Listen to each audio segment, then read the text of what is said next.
Good morning sa umaga mga sirs. Isa na naman makulimlim sa umaga ngayon dito sa Caloocan. Welcome na naman po sa isa pang episode ng Kwentong Berto.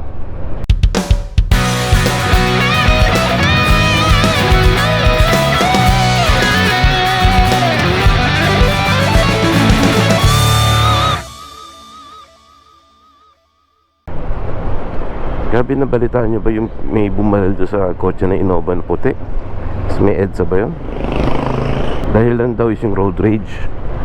Ayun, ano ba talaga yung road rage? Siyempre, minsan di mo maiwasan may nagkakapikunan sa kalsada. Kasi may iba dyan disiplinado, yung iba hindi. Iba siga, iba mabait. Yan yung recipe ng road rage. Isa ay mainitin ang ulo. Yan ang iwasan natin mga sirs. Hindi tayo dapat napapadala sa init ng ulo. Pag may ganyang pangyayari, nagkakainitan, huwag mo na lang pansinin, umiwas ka na lang, lumayo ka na lang, huwag mo na lang patulan. Ayun, dahil sa road rage may namatay, doon nagkabarilan. Yan ang dapat iwasan natin, lalo kung may pamilya tayo, umaasa sila sa atin. Ano pa pang pwedeng gawin pag nagka road rage?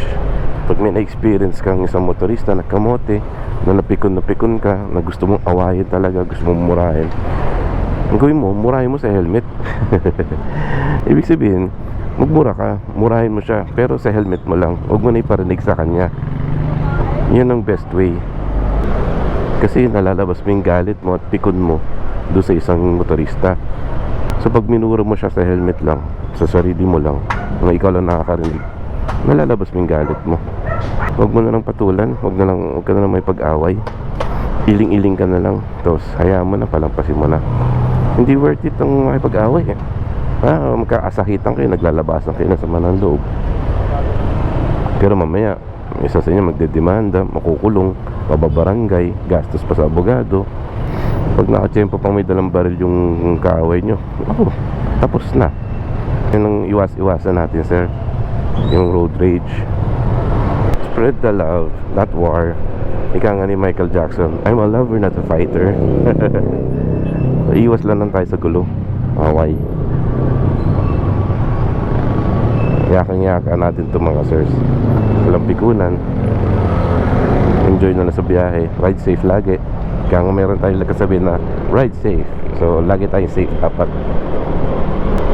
Nga pala, nangyari na ba to sa mga GoPro nyo?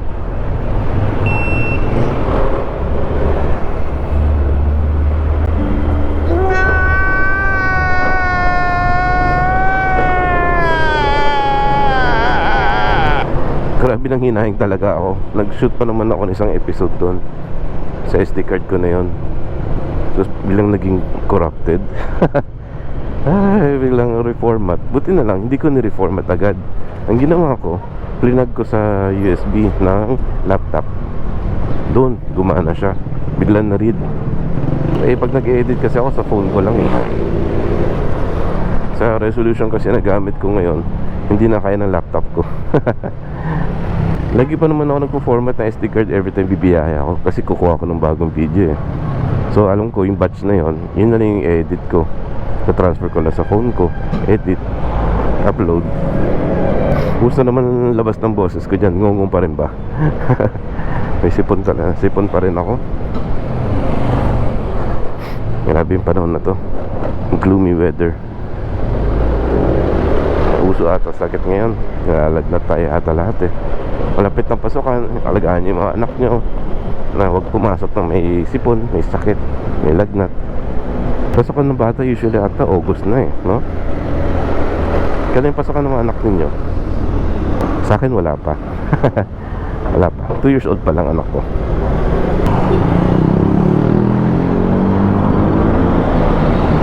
NLEX, shoutout po sa mga taga NLEX, mga sirs. Ano kayong feeling na nagmumotor ka sa NLEX, no? Hindi ko lang feeling nun kasi hindi pwede sa NLEX motor ko. Siguro no, naka big bike ka, naka 1000cc ka. Ganito yung weather, no? Sarap. Sarap yung biyahe, enjoy mo. Alam nyo ba, sa 4 years na sa akin tong motor na to, Hindi, never ko pa na siya na ibiyahe sa probinsya. Pero lang sa Bulacan, kasi malapit na kami sa Bulacan. Pero yun yung mga, like yung Maralik eh, yung mga may sinasabi daw nila yung lagi nagbabanking na yan. Di ba may mga scooter, tapos minsan may mga kumukuha pa sa, may mga photographers pa doon, kukuha nila, may mga OBR, mga official back ride. Yun. So daming skandalo nangyayari sa mga pictures na yan. Pag nakita nila, hindi si Mrs. ang ano, hindi si OBR ang nakakaangkas. Hayari. Ayun, hindi ko pa na-try pumunta ng mga probinsya.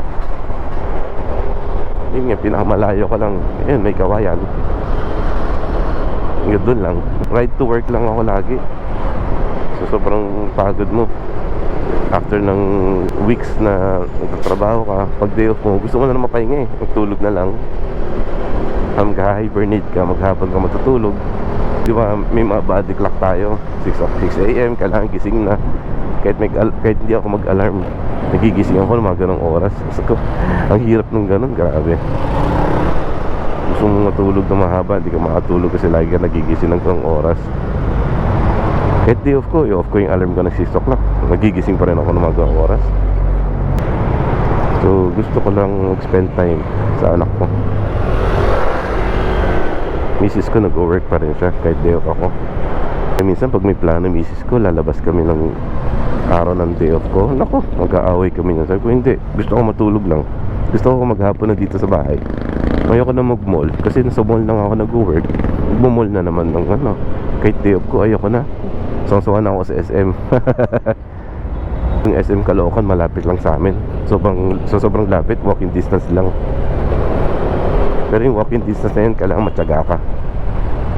Malakas baga mo. Yun yung pinakamalapit na SM sa amin. Walking distance talaga. Nung nag-open yung SM Caloocan na yan, ang daming tao, sobra. Nandun lang kami sa roof deck, nakapag-park.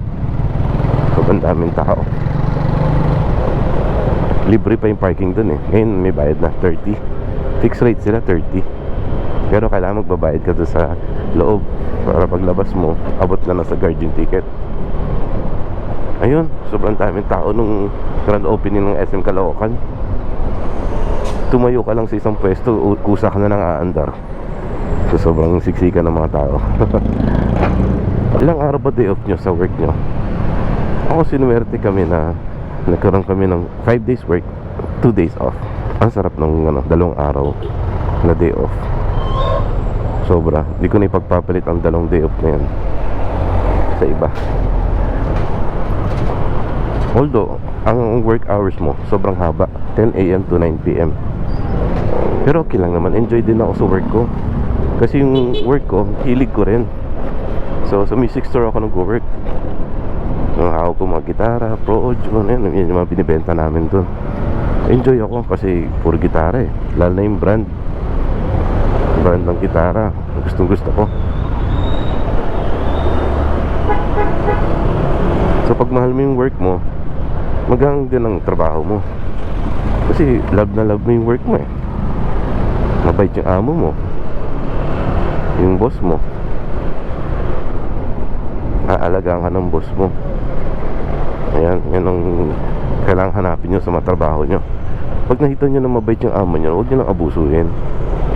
Huwag na kayo magpapalit, huwag na maging pasaway. So more on customer service kami. Kasi set up din ako ng mga gitara. Importante dyan yung nakangiti ka lagi. Kaya dapat lagi kang good mood. Madalas kami nakaka-encounter ng mga pasaway na customers dun. Pero kailangan ngiti pa rin. Yan talaga eh.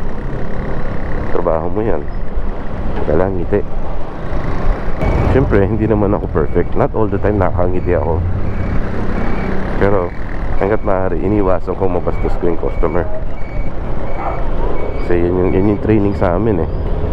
So ayun, binigyan kami ng 2 days off mula nung pandemic. Nung binuksan na yung mall sa public nung pandemic times, ang pasok ko lang nun was 10 AM to 4 PM. Tapos uwi na. Medyo maluwag yung kalsada nun. Masaya nga eh, luwag eh. Ang uwi mo alas 4, ang init pa nun. Mainit pa yung oras na yun. Yung 10 to 4 p.m. kami, dalawa lang kami pumapasok nun. Sobrang tipid sa manpower. Ang hirap nun, wala kaming day off. Pero maswerte kami kasi iba hindi nakapasok, pero kami nakapasok kami. So grateful ako nun. Kahit nung panahon ng pandemic ay nakapagtrabaho din ako.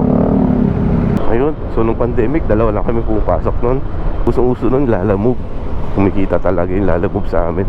Kasi lagi kami pa-deliver i-Gcash ng customer yung pambayad. Then grinant kami ng 2 day off. Masarap nun. Yan yung best.